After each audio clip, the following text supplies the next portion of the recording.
What up, dudes, and welcome back to the YoVideogames podcast Sidequest, where we talk about something that maybe didn't deserve or wasn't big enough to cover in a full episode, but we really wanted to talk about it anyways.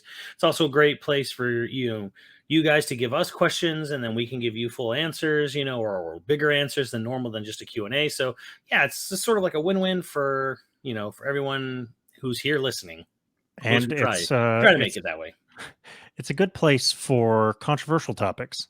Like today, I named our lobby accidental sharding, and we Nice. had an in-depth conversation about how could sharding be done on purpose? That's what that was my question. I'm like, would one ever Defense mechanism. choose? And I'm like, defense mechanism. I'm thinking like a squid or a cuttlefish. Like, Yeah, or out of spite. Uh, out of spite was a good one. say you're enraged and you're gonna shart. Like on Twitter yesterday, there was this thing. People kept linking me to like this thing of this mountain climber fighting a bear. Um, Yeah. and they were quoting like this one rapper who went on like I forget what hip hop radio show, and he just freestyled and was just like, "You see me in the woods fighting a bear, help the bear." Okay. So is that a full grown black bear or is that a cub? Because some No, that people are looked like saying a cub black bears don't get super that big. big, but they are aggressive as shit. Yeah, yeah. Yeah. That definitely wasn't a cub. I think that was more or less like either a junior or an adult. Um, And that person was just kicking a bear in the face. That's when you shart. I mean, yeah, that's exactly it. Just like, That's well, those old timey pajamas that had the long johns that had the little buttons so your ass could be out. A lot of people think that's so that it was easier to go to the bathroom in outhouses, but really that was a self defense mechanism, so you just could quickly shart at a bear if you were in an outhouse. Sorry to But then you wouldn't die naked, at least. I like how we're really bringing class to this episode. Like we're really starting out really classy, just We're like all about class and ass. class. But no, the topic we got to talk about, and I feel like today's the perfect day because new information came out, is the whole VA or voice acting, uh, I guess extravaganza that came out. So Bayonetta's voice actress Helena Taylor, for anybody that isn't up to date on this hot goss, is she came out and she released some videos saying essentially that she was offered $4,000 total to play Bayonetta in Bayonetta 3. And her videos went viral. She was asking people to boycott the game and instead donate the money to charity.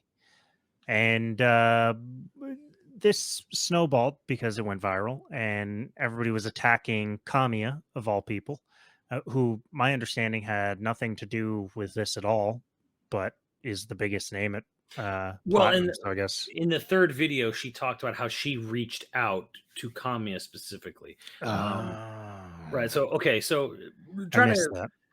well, so she released 4 videos, and a lot of people thought it was 3, and there's a 4th one, and it's weird. Yeah, I mean, there's some stuff that's come out that she's strange. I'm not gonna like hate on her, but like Well, here's apparently the she's weird. thing. Here's the weirdest part was that she said she got a different offer initially, and that she appealed to Kamiya, who is now like a vice president of Platinum. And then he replied back. She got someone she knew to write a letter to him in Japanese. He replied back about how much he loved her, appreciated her work, and then his offer was 4,000, which she says was laughable. Now, there's that. There's the fact that she mentioned reaching out to him, and then the fact that when these videos came out, Kamiya said something which was obviously through a machine translator, that this was untruthful, like these statements. So basically, Kamiya was, as everyone kind of basically just took it, like Kamiya's calling her a liar about it, and he's like, beware my. And he also says, beware my rules. Now, a lot of people don't understand that he's had this thing going on his Twitter for fucking years. And that's weird, but like, I think before we get into that though, like, let's just put it out. Like, she on a Saturday, 2 weeks before the game came out, posted 4 videos. The first one describing, what her flat pay rate, like buyout rate was. Right. Final offer was $4,000. She wanted everyone, and she told people to boycott the game, donate it instead to charity. And she also, in her third video, told Jennifer Hale, "Do not, don't you dare sign any posters or games as Yeah, that was the Bayonetta. That weird is one. my role," kind of thing. I don't sign Golden Compass roles because in a video game I replaced some other celebrity voice. So this is my thing. Don't you dare do that, kind of thing. Yeah, Um, she's weird. That was the part I was gonna get at, is to weird things came so out. there was some weirdness already there. And then there's the fourth video, which no one seems to talk about, which probably should have set off the initial alarm bells because Yeah, she I didn't said, watch the fourth video. you should watch it right now." But like she said to Kamiya and to Nintendo and to all the bigwigs out there, she then went on this long, minutes long um, description of Lazarus from the Bible, and like the story of Jesus and how he resurrected Lazarus or whatever. Okay. And it was just fucking bizarre.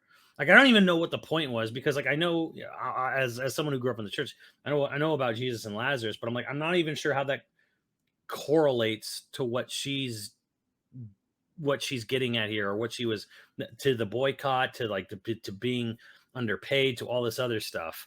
Um, Is she hoping that they are gonna die and then they'll come back bad? I I don't don't know, know, bro. because That that's not even that the point. That's not even the point of Lazarus. the fourth video is so fucking weird, and yet Wow. it gets almost no kind of traction. So Because nobody went down that far in the thread. yeah, and there's so much to cover here. I don't even know where to go over. I guess we should try to cover this chronologically. Let's go with her first video, her first tweet. Yeah, Over 10 million people viewed it. Um, she says that the Bayonetta series, not including merchandise, has made $450 million. I don't know where she got that number. that's a big number. That's a big number, and it's also bullshit because it's like, okay, let's exclude merchandise. Not like there's a ton of Bayonetta merchandise, anyways. So excluding, glasses, toys, props, whatever, right? They said 1 and 2 have made $450 million. That's not physically possible, from the game sales. The first game, I don't think we have final numbers now because it keeps getting ported and re-released and re-released. But it's over 2 million, and the combined sales of two on the Wii U and the Switch combined is 1.334 million sales. Period. So we know it's somewhere over 2 million for the first game and 1.34 for the second game. If you sold every one of those copies at full price, and we all know damn well that not every copy of one No, sold at full yeah, price. Most of them sold for $20 or less because most of the re-releases on other consoles were at 20 or at a discount rate, and it goes on Steam sale to like $5 all the constantly, time. Yeah, all the yeah, time, yeah. constantly sold at, like these are not $60 games.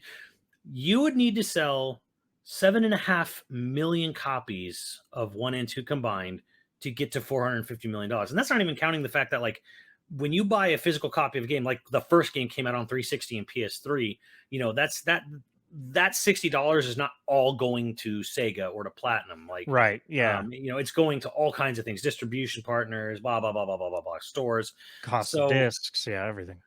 everything, right? So the claim of $450 million is, I don't know where she got it, and the part of me kind of wonders, like people say, well, she would know more than I would, and I'm like, I don't know, because here's the thing: she doesn't do voice acting. She's a theater Theater actor. actor. Yeah. In England, she has almost no voice credit roles whatsoever. So she's not a long time industry veteran. You could not call her a voice acting veteran. And she's definitely not involved in the video game industry as a whole. So I don't, again, I am kind of basically calling her out a little bit on that, but I think it's fair because I'm like, I don't know where you're getting $450 million, not counting merchandise. And people could say, well, Bayonetta wasn't Smash or whatever. And I'm like, that's not nowhere near enough. You're not making up hundreds of millions of dollars for her to be in Smash Brothers or some other smaller Sega project over the Right. years. So there's I mean, that was I just already kind of like the first like what um strange-ish thing right there. um like, did she mean 45 million? Maybe. It still uh seems weird. It is weird that she pulled that number out of her ass. I don't I The thing is I yeah, had 'cause she no. didn't she didn't technically cite her source necessarily. So it's like, where are you getting this number from? um Yeah, unless Bayonetta is, I don't know, uh, licensed out to some show in Japan or something like that I just don't know about. But the thing is Bayonetta's not that popular, right? right, it's not. Like, I know people love Bayonetta, but like otherwise, outside of Smash, I don't think I've ever seen her in anything else. Hmm. You She's been in know, a couple smaller things, usually other Platinum Games things. right? um Hmm. yeah, like DLC for Anarchy Reigns or whatever. I But mean, merchandising would have to be insane. Like, people would have to really buy a lot of Bayonetta body and pillows she to she like. specifically points out how like this is not including merchandise. I think she's I'll chalk it up to mistaken. Possibly a mistake, and that's where I think a lot of this might come from. The idea that like this character, again, like I think she's thinking this character in this franchise is bigger than it is. um Possibly. Yeah, But I don't want to get too much into that because I'm not trying to discredit, because I think here's the thing. I think the message is still worth talking about. Yeah, worth yeah. Voice discussing. actors get paid jack shit. Jack shit. And what everyone, what the hate mob of the internet did, and yeah, you all dogpiled on this real hard and fast, is that, oh, they lowballed her, Nintendo lowballed her, or a lot of people just say Kamiya or Platinum lowballed her. Right? Which Yeah. there's a couple things I have to point out. Platinum does not control the finances of this game. Sega owns it, Nintendo financed it, and is publishing it and distributing it. Right. Platinum is making it. They are like contract work for hire, kind of basically here. Because Sega could technically have paid someone else to make a Bayo 3. Nintendo could have paid Sega the licensing fee and then opted for some other person like Koei Tecmo to make Bayonetta 3. They Right. could have done that. Like, Platinum does not have control over the IP of the game at all. Now, people will argue, yes, but Nintendo gave them the money, and then Platinum's the one who decided what to do with it. Sorta. Maybe. Maybe to an extent, but as we found out today with the Bloomberg report, Platinum actually didn't isn't the one who made the offers. Right. Like, they are not the person who negotiated the pay with Helena Taylor. It was probably Nintendo and or a localization company Nintendo uses to pay to do the voiceover work, to do the localization stuff, like 8-4 or something like that. But Right. yes, this is Daddy Nintendo's dollar at the end of the day. Platinum, I said, maybe Platinum could have fought harder. Maybe they could have tried to, like I said, like maybe they could have tried to negotiate for a higher rate or something, and kind of turns out they did, kind of. But yeah, there was a lot of dogpiling, I think, originally on like Platinum in particular. A horrible Platinum swooped down, and it's like they don't own it. Right. It's not even real. I mean, it's they created the character and the IP for Sega. It is Sega's character, Right. and it is Nintendo's willingness to pay for more of it. And I think something that we're getting at here, but we're not saying or yet we haven't said it yet, is even the higher rate that they offered, industry standard Yeah. So is what it's looking like. someone broke down the union that she is a part of, SAG-AFTRA, and someone did the calculations, because in her own words, in Helena Taylor's own words, in an interview, years ago, she said Bayonetta 1 and 2 took about the same amount of time, and it was 4 recording sessions, 4 hours each for each game. She went into the studio 4 times for about 4 hours each. 16 hours. She spent 16 hours doing all the VO for Bayonetta 1, and years Right. later for Bayonetta 2. And then okay, so let's take that. Like, let's assume Bayonetta 3 is probably about the same thing. Like, it's a character action game. There's going to be a lot of cutscenes, yes, but we're not reading War and Peace here, right? Right, and Um, you're not exactly pumping tons of emotion into the lines. It's a lot of excitement. Well, and also like the voice director and other people are going to like know exactly what they want out of you if it's done far enough in Right. advance. Like, I know exactly, I'm going to tell you how your emotions or whatever should be. We don't want to sit here and like let's all read the script together at a round table and kind of decide what they want, what they should sound like. No, it's but anyways, let's just okay. So we're talking 16 hours. Someone did the math on the base SAG after rate. It was 3,700 and some dollars Mhm. for the minimum SAG after for 16 hours. Those 4 days, 16 hours. The SAG after rate would be about 3,700 and some dollars. Forgive me, I don't remember the tens and ones of Yeah, it, no, but it's that sounds about right, yeah. so to say that she had a flat rate of $4,000 is not. It's not because a lot of people have said like they offered her such an incredibly low amount of money that it sounds like they were just trying to get rid of her, which I always thought sounded really stupid. Doesn't make sense. Because in according to her in her second and third video she posted, she had to re-audition for the role in part three because it's been so many years and sometimes voices change. So they actually make even a person who's done it before re-audition. They re-audition for the role, Right. which that's not real to me. That's no big deal. Whatever. If they had her re-audition and then gave her an offer, um, there's no way they were doing that to get rid of her. If they didn't want her, if they did not want her to be Bayonetta at all, they would have just not even called her, Yeah, or it they would wouldn't have bother. just immediately called her email and said voice has been the role has been filled. Right. That's it. That's so easy. There's nothing to do. They wouldn't even bother auditioning her if they really didn't want her. Because everyone's saying like, "Oh, it's a very Japanese thing. It's a very Japanese. You're an expert on Japan. Yeah, this is what they do. They basically try to demote you until you forcibly leave. They want you to quit on your own." She is not a fucking office grunt working in Japan. Like that's not Right. how this fucking works. She is a contract worker. She never has or will work for Platinum or Nintendo or anyone else. She's barely voice acted at all. Like that is absolutely not what fucking happened here. I can't believe the dot people connected there. Where it's like it's a very Japanese thing, like they gave her a really low offer so she would willingly. Well, No, they're men of culture, like oh my god, no. So that was always experts. stupid. And people were saying like, I don't know, like then why would they go with an industry veteran on Jennifer Hill if they were, if they're trying to lowball her or whatever, like, if they're trying to save money, why would they go with an industry veteran? And it's like, well, here's ultimately the big thing about this. And the best thing to come out of this, the pay rates for actors is ass. Right. Yeah. And that is still true. Like these people are being basically more or less exploited for their talents and passion. Not that she has a lot, because again, she's barely voiced anyone besides Bayonetta. Um, Yeah, so she's getting the SAG minimums or a little bit above SAG minimums because this is like her third role or something like that. yeah, And or third or fourth, if I remember correctly.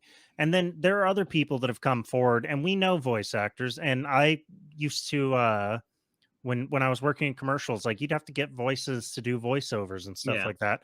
And the amount of times that people will just be like, "Oh, I'm not going to pay a voice actor to do that. You read it." I'm not even kidding. Clients will just be like, "Ah, you got a voice? Read it." Nobody respects voice acting. yeah, It is sort of tragic, but like we know, you know, God, who would be a good like Erika Ishii, very talented, is getting a lot of roles lately. I don't know if you know her, mm, um, but like she's buddies with like Mike Young and stuff like that. So I've met her a few times. But even she still, is fairly well known getting up there in voice acting and is I think has done like Critical Role and stuff like that. But even those people working on Critical Role that are like huge name voice actors, like they've got to churn every day because they're yeah, not making millions. yeah, Like they're and not and that's why a lot of these people do like they have like 4,000 roles to their credit, to right. whatever. They just go in and just keep doing them, right? Because at the end of the day, it's like, yeah, they get paid $4,000 to do this role, and then they're going to go do tomorrow. They're Which going to do another gig for 4,000, and then the next week will be another gig for and 4,000. another thing to be clear about is like people keep going like, oh, and that's such a good hourly rate and blah blah, blah. And that's true, except you got to remember that you're not working every friggin' day. Like you have to And you book roles. and you only can work for 4 hours because, like, basically, Yeah, it's like if you're a voice actor, you cannot be sitting there yelling, screaming, doing talking for more than 4 hours at a time. Like, they right. actually hard limit themselves But to a minimum number of hours a day. acting in general, 90% of acting is all the bullshit you have to do to get the role, and none of that is paid. Mhm. Voice acting is still all of that bullshit, and you get paid pennies compared to what, and Right. granted, actors until you're, established say you're not making very much money anyway. Like that's why they all work doing waitressing or or sorry, waiting or bartending. Bartending is a good one because you actually make good money bartending. Um In a and good bar. and you have all day generally to go to auditions. Um but yeah, like one of the things that people forget is one, acting classes. If you're an actor that isn't like really well established yet, you have to be going to them. You have to be going to auditions. You have to be going to acting classes. You have to have a resume of different types of acting with well-known coaches and stuff. None of that shit's cheap. It takes a lot of time. You have to have commercials to your name. Most commercials do not pay well anymore. Any commercial you see on the internet pays jack and shit. Like it pays so little. Right. Um, yeah, it's And to me, again, I said I had a video. I have a video on YoVideogames on YouTube, and I said, like, the best thing to come out of this is just to sort of raise awareness. right. Um, and I know Steph Sterling, they had a whole video discussion that went up yesterday about it, and they brought up a case from back when GTA 4 came out, and the main character for GTA 4, he actually got paid $100,000 for GTA 4 to do all of Nico's dialogue and whatever. A Zero lot of residuals, dialogue though. zero residuals though. And his agent told him, like, if this product was any other form of entertainment, film, movie, TV, book recording, audio recording, you would have made millions of dollars through residuals now for being the Oh main yeah. character. You would have made millions. And Right. he made a statement that people kind of dogpiled him on him because he's like, I'm very grateful for Rockstar and the opportunity. And he's like, but man, it's kind of rough seeing how much money that game keeps pulling in, continuously. And like none of us actors in the game see a dime of it. Hmm. Um, And which there's no residuals on new media. Netflix streaming stuff, they have their own contract. mm. They don't do there's Oh, and that fuck all for residuals on that stuff and too. that's the thing. Like, if you have a good agent, that's something you kind of really want to fight for. Oh yeah. Because there was a voice actor, and I talked about him in my video, who did 3 voices for Breath of the Wild. Granted, Breath of the Wild does not have a lot of voiced cutscenes, but he did 3 characters, which is like a fourth of the talking cast in Breath of the Wild. And he said he got paid between $2,000 to $3,000 by Nintendo to do a fourth of the cast Yeah. for Breath of the Wild. And he said, I made way more money on Planet Freedom, which is a little indie game done by Sonic fans. It's a Sonic Because it was a style union game. job, I bet. No, because it was an indie game and they didn't have a lot to offer him at the front, but they said, we'll give you residuals and he took it. And the game took off and became a huge success, Hell both for yeah. the developer and for him. So everyone just got residuals. Yeah. So Well, like, he said, I made way sorry. He said, I make way more money off of Planet Freedom, this little tiny indie thing that just goes on to sell a few million copies because it just takes off because it's a good quality Sonic style 2D game. huh. And it's like, oh, there you go. One thing to remember about residuals too is that it gets taxed different. I think That's if I true. remember correctly, royalties get taxed like long-term capital gains, so you're paying 10% on it. Mm, So if you would have made millions, you would have kept millions too. yeah. But yeah, no, back in the day, meaning like all the way up until the mid 2000s, if you got on a TV show as even just say like a special guest character. Yeah. Those residuals could pay your bills for the rest of your life if it got syndicated. Yeah, like even if it's just a reoccurring guest character or whatever. Yeah. I mean, like the classic example is Friends. The last season of Friends, all the main cast made $1 million per episode plus their normal residuals because it got syndicated. Nobody that worked on Friends ever had to work again, period. Like they were making millions every year just on residuals. That doesn't exist anymore. That doesn't exist anywhere anymore. It all got undercutted by new media, and then cable channels had to compete, so they renegotiate. Like it's all fucked up. Some of the older shows still you can get residuals and shit for. Like all Yeah. the, if you're ever like, hey, why do so many CSI shows exist, or why the fuck does Ice T still do, you know, Law and Order? Well, one, Law and Order is consistent, and Yeah. two, he gets residuals. Yeah. So, I think before we get into anything else that happened out of this whole thing, um, I think the most important thing to think is that yes, these people are not getting paid what they're worth. They're not. No, Because no matter what else we say here, voice acting in general, in video games especially, does not get paid what they're worth. some would argue devs aren't either. And that's where I was going next. Because for Nintendo, the 25th percentile, which is the bottom, um, the average monthly salary, and it's their salary too, so they actually don't even have like they can't even run up a clock. They make $3,800 a month for the 25th percentile. The average median for a game designer at Nintendo brings home about $6,000 a month. And then it goes up. The highest, the top, the most, the top earners, highest earners bring home $10,000 a month for a game designer at Nintendo. That's what they earn. That's not it's not a Okay? lot. And we all know how much money Nintendo is bringing in, um, as a company and as a game. I mean, And, gaming is and sort of interesting because gaming is I mean, it is the biggest entertainment industry now, yeah, and here's the period. thing: those designers are probably, I guarantee you, actually, I know they're not for Nintendo. They're actually not bringing in residuals. Oh yeah. Like there are companies, and there are big companies, including Activision, where people who do work on a game actually do get residuals. So Really? that actually does happen. Like that Devs. actually, Devs though, yes, not like managers. correct. There are some devs within Call of Duty that actually get residuals. That's kind of baller. I mean, look, Activision is the devil. Do not get me wrong.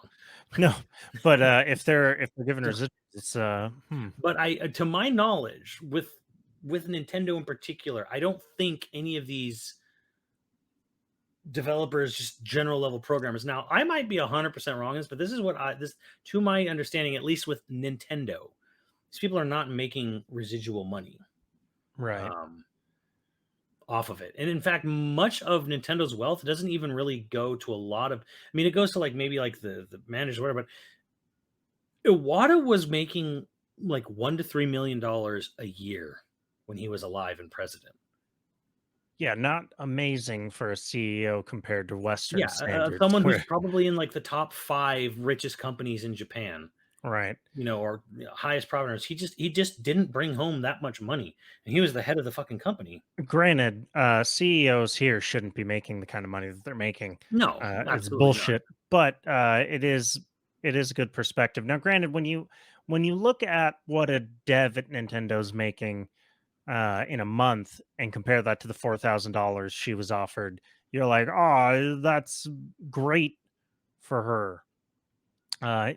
Okay, yeah, I guess if you're looking at it like, okay, that's a month's salary. Right. Um, So that's one perspective to look at it, but and I don't really think I don't know if that's necessarily a great perspective to be like, well, okay, yeah, she was offered a month's salary for 16 hours of work. Imagine all those other guys who they crunch for years on a game, and Platinum surely doesn't make as much as Nintendo game designers right. do. So, but on the other hand, the money Nintendo like is bringing in, like the people who worked on Mario Kart 8 Deluxe for a game that sold like 35 million copies, what they got paid to make that game, however many few thousands of dollars, tens of thousands of dollars for like however long they worked on it over, whatever 2-3 year span it was, right? It's like imagine that. Imagine you were like even like decently high up on the development ladder and you were bringing home $8,000 a month, right? And you did that for like a couple years. Mario Kart 8 comes out. Now it's sold like 35, 40 million copies. It has made Nintendo like $1 Yeah. billion. And you're just like staring at that. What's that shocked Pikachu? Yeah. Well, it's like we've pointed out like on Max's stream. It's like Ed Boon is not some giant multimillionaire. He created fucking Mortal Kombat. But here's the thing, he never owned a Mortal Kombat. He made Mortal Kombat for Midway, and Midway owned it, and then Midway sold it to Warner Brothers. Now he's the head of NetherRealm, and he probably lives very nice and comfortably. I have no doubt about that. I'm not saying Ed's poor and he needs to start a Patreon or something.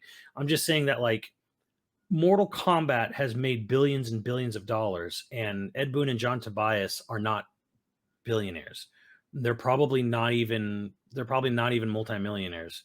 Maybe millionaires. Maybe.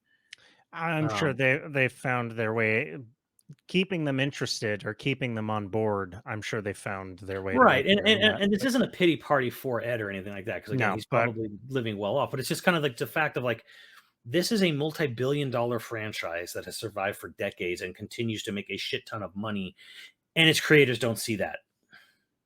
right, yeah, no, it's pretty fucky all around. Right. Um, It's just fucky all around. That's probably the best way to put it there. and we should, I suppose, talk about the article that Schreier wrote, and it's important to mention that it's Schreier who wrote it, so there is an air of legitimacy here. Right.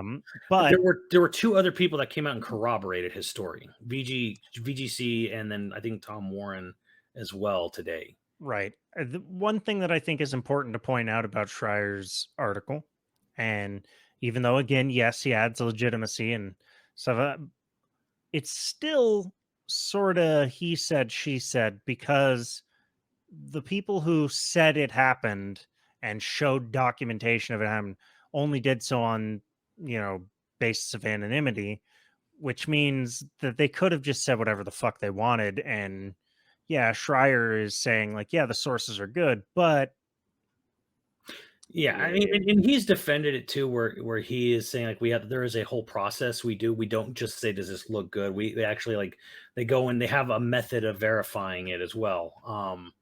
okay, So I'm a little bit like more inclined again on Schreier's side of this because for Bloomberg he said last weekend I'm just going to read like a couple of things he wrote that he posted publicly because it is behind a Bloomberg article.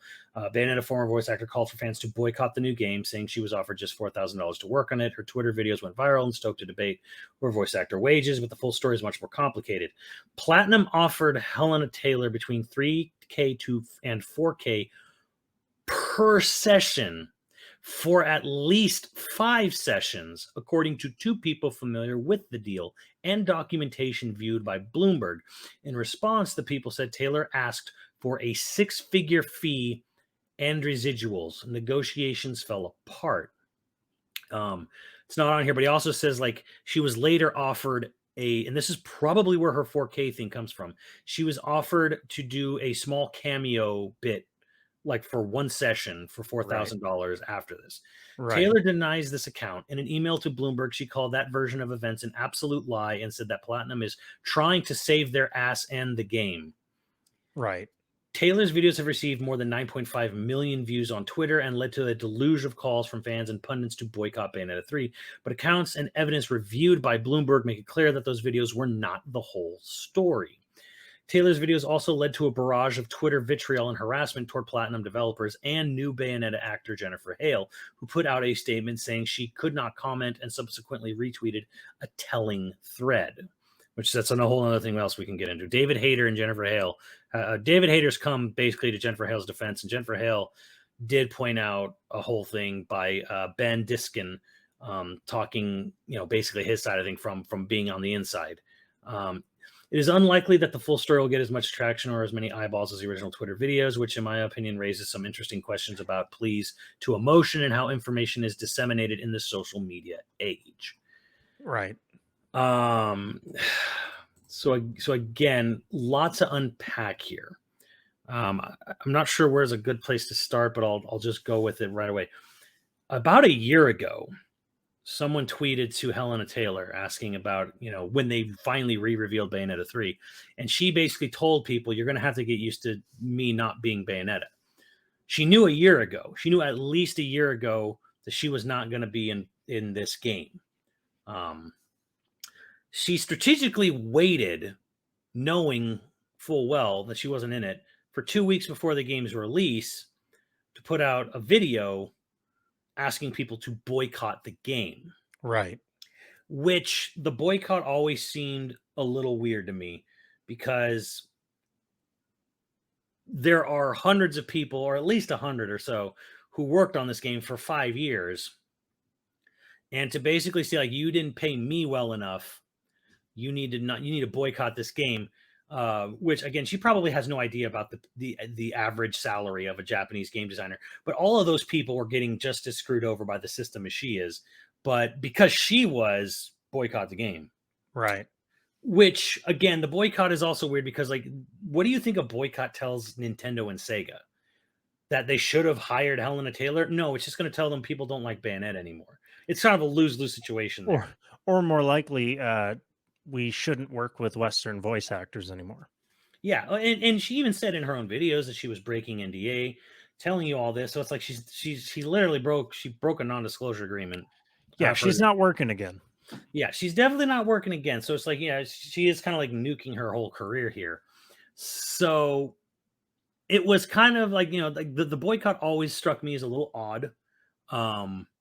It because what it did is it created this, whether or not you believe whoever, it created an air of, this company is trying to intentionally screw me over, and I am the most important part of this project.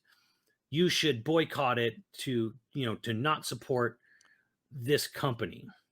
Right. But it ignores also the fact that this is going on all the time everywhere.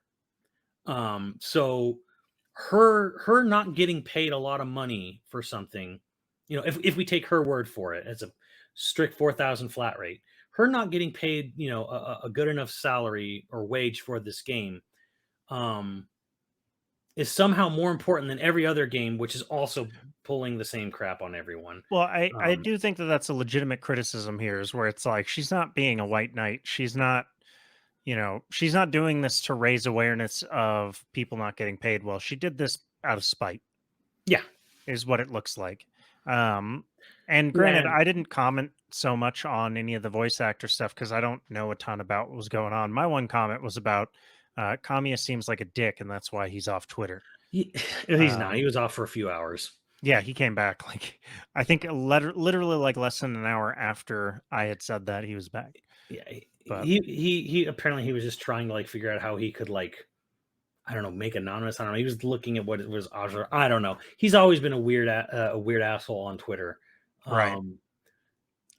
Granted, it's very bizarre as someone who has met him, who has spoken to him, at length, more than once. Like, he's always come off as a pretty chill dude to me in real life. And there's other articles where, like, Iwata's talking with Platinum's president, and they're both kind of like, he's a very different person online. I don't understand. Like, they literally in Iwata ask him and talk about how, like, he's it's so strange how he is on Twitter. I don't know. Because a lot of people, because here's the thing, it's like this Bloomberg article is with, and they have receipts for it, is kind of saying that, like, okay, she was going to get paid $15,000 to $20,000 for her time in Bayo 3, which to me is still about half of what I personally believe she was worth. Like, because everyone's like, what's a number? What's a good number? I'm like, okay, well, she's coming in for 4 or 5 days to do voice work for Bayo 3, and she's the main character. I'm like, give her $40,000, right? Like, that to me, that didn't seem like that. They're going to make millions on this, so they can. I'm like, hey, give her $40,000. I'm like, give her 40,000, and then give her residuals. Give her some. I still personally believe residuals should be offered to main characters. Like maybe like the main character, main villain, maybe like the and maybe like a third person, maybe like I don't know, top three roles. I don't they should get, even if it's a tiny amount. Like I don't feel like residuals should be that much of a problem. I think that's fair. Personally, I think residuals and you know, like a 5-figure salary is fair, especially for Bayonetta, which again, this is not a big franchise. This is not Right. a huge money making thing. It just isn't. It never has been. It probably never will be. Um, I think the residuals is probably the bigger slash better prize than doubling what she was offered up to 40 grand. I mean, yeah. um, Granted, that can lead to its own kind of like bullshit, because like you know how like George Lucas famously th- made wrote the book, cooked the books so that his games were not none of his Star Wars movies are profitable. So the person David Prowse inside Darth Vader never saw any money for Return of the Jedi residuals right, because the movie was considered a flop. right. The one of the greatest movies of all time, So or one of the so most popular movies of all so time. yeah, so that has happened here. And there's I'm gonna be honest here. There's been some shit that's come out from this that's kind of, again, I wanted to have a like I'm trying to have like a very nuanced, like understandable thing position here. Again, voice actors are not paid what they're worth, but her actions are struck me as a little odd from the get go. Right. Um, Again, with the boycott was weird. The whole don't you dare don't sign anything. You know, the person who played the character in 3, don't you ever sign anything. You know, as Bayonetta. Well, that's the weirdest one. That's the part that I find the weirdest. Yeah, and at the end of the day, like I think a lot of this just comes to the fact I'm like this is a person who kind of doesn't do voice acting work. Like wasn't aware of how bad it was across the industry. Right. Um, Well, and also she's from theater, so what character does she think she can claim in theater? Is she Lady Macbeth? Is she the only Lady Macbeth? Like what the fuck? right. Well, she's just, I mean, and then this went to all kinds of, and it got even weirder and worse because, of course, people started digging through, her Twitter. Um, Kind of turns out she's kind of a shitty person, just Oh, in general. really?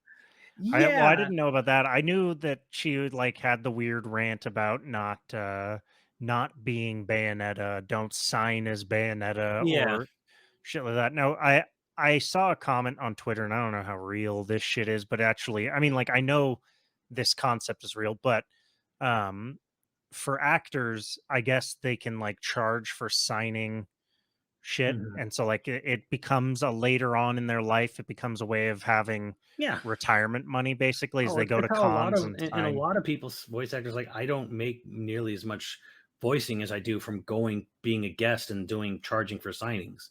Like that's Right. actually where I make more of my money, is by doing these photo ops and signing ops, Right. And because so I you know that's what she was mad about because she I probably has made some money that way. I don't know. it's hard to really say. I don't know. Like part of me is also, honestly, like again, I think we're on the same page here. Voice actors need to get paid more. Right. Residuals absolutely need to be part of the negotiation from the get go here. I'm not losing sleep over Helena Taylor personally anymore. Right. Um, I don't really have to get into it really. Let's just say that she said some things that I'm like I was kind of like really like, oh, okay, Mm. all right, yeah, all right, okay. Yeah, I don't think anyone's gonna I don't think anyone's gonna mourn her not doing voice acting anymore. But I do think it is valuable that she made so many people start talking about how little voice actors get paid. You know, if anything, I just don't think that was her intention. no, and that's the weird thing. Is like she wasn't even really doing this for the intention of like helping out all the people, because she did this with like she came out the gate saying like, I was lowballed and nobody should play this part but me, and nobody should sign autographs for this part but me. Like I Right. am the character kind of thing, and it's kind of like I'm glad the conversation has come up, because honestly, the entertainment industry is built on exploitation and exploiting people's passion. and the game industry in particular has been really shitty Right. to acting roles and acting gigs in particular. Well, Um, because there's no union strength in the video game industry at all, really, unless it's a major actor going over, then SAG will fight. But yeah, like, I mean, devs need a union. There needs to be a union presence just in general in the gaming industry. absolutely. Yeah, like They Keanu just got need it. two. Keanu apparently got 2 to 3 million for Cyberpunk. Right. Like, what the fuck? What a okay. I mean, all right. Keanu's supposed to be a great I guy, but mean, like, his that's agent fucked up. comes to him and says, "Hey, would you do this?" To the He's like, "Oh, that sounds pretty cool." I Yeah. doubt Keanu's intimately aware of how bad it is for the the No, but people 20 down. hours of work. Of course, he got fucking $3 million. Well, I mean, and we know this from other celebrities, like people who do celebrities who do cartoons, and movies, like Danny DeVito's or what have you. They get paid like in the tens of millions of dollars. Oh yeah, Chris Pratt is probably getting like a $15 million, $5 to $15 million paycheck for doing Mario in the Mario movie. celebrities get paid insane bank doing commercials. Yeah, Like, oh, you have a recognizable voice, Josh Brolin. Do this financial video or financial commercial. We're gonna pay you $10 million, and it's like it's not even his face. He's just saying shit about being a CIO, chief information officer at a fucking firm, blah blah blah. But you can recognize his voice. yeah. Millions of So dollars. Yeah. yeah, like there is a big pay inequality going on here, and I'm glad that conversation got brought up. But I'm also very glad that there was more to this story. I'm actually really glad Jason Schreier and Bloomberg really dug into this because, again, no one else is really talking because of NDAs. Right. It's kind of just like there were weird things from the beginning. You know, the number she threw around for the value of the franchise was already way off. And some of the actions and the timing of her Unless they're really actions. good at like some sneaky fucking accounting, but I don't like the raw numbers don't add up there. Yeah, I mean, like because 450. She's saying Bayonetta, a two-game series that sold 2 million and 1 million respectively, is worth $500 million.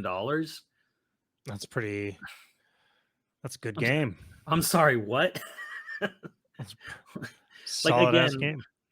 um, I think in this individual case, I think I think we can definitely say like there's you could say there's he said she said, but like she said shit from the beginning that was questionable.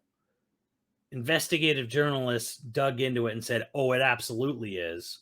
There's definitely like there's more to this story than they're letting on. But again, even Schreier has said too, like with his reporting, I'm not. It's not here to defend Nintendo, defend Platinum. It's just I'm trying to get. He wants to bring context to the full story, Right. which is that there was more going on here in this individual case. But even he has said, like, absolutely, people are getting way underpaid for what they're doing in gaming, Right. which is the ultimate moral, I guess, of this story.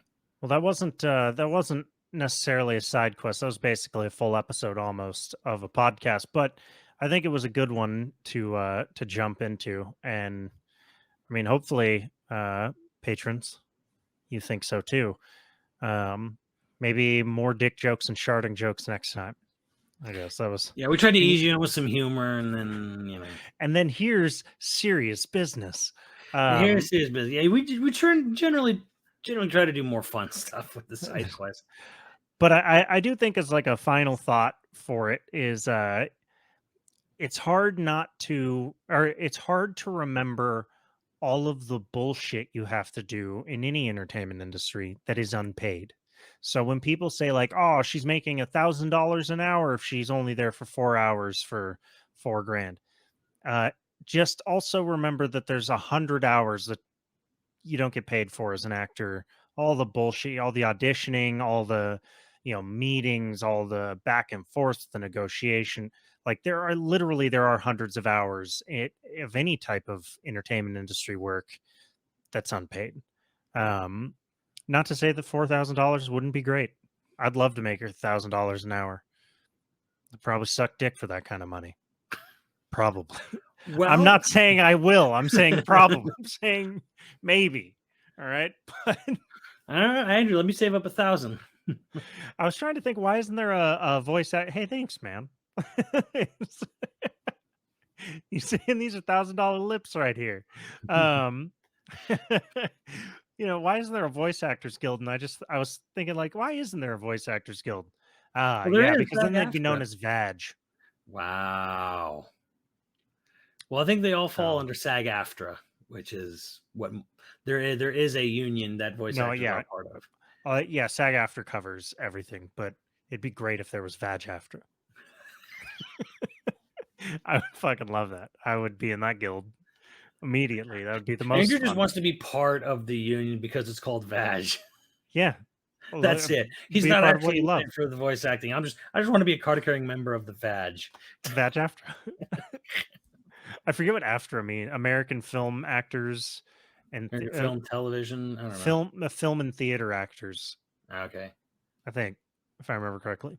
I don't know. They're merged, but as always, you can suggest topics on Twitter. You can suggest it on Patreon, YouTube. If you go onto the unlisted link, or possibly in the future if these ever end up on the official YouTube channel sometime. I don't know. But point is, hit us up with topics. We are always open. You can be weird with these ones because there's no rules. This is the Outback Steakhouse of our podcast content. And you You can guys can ask, be our bloomin' onions. especially if you're part of VAG-AFTRA. Good night, everybody. Oh my god.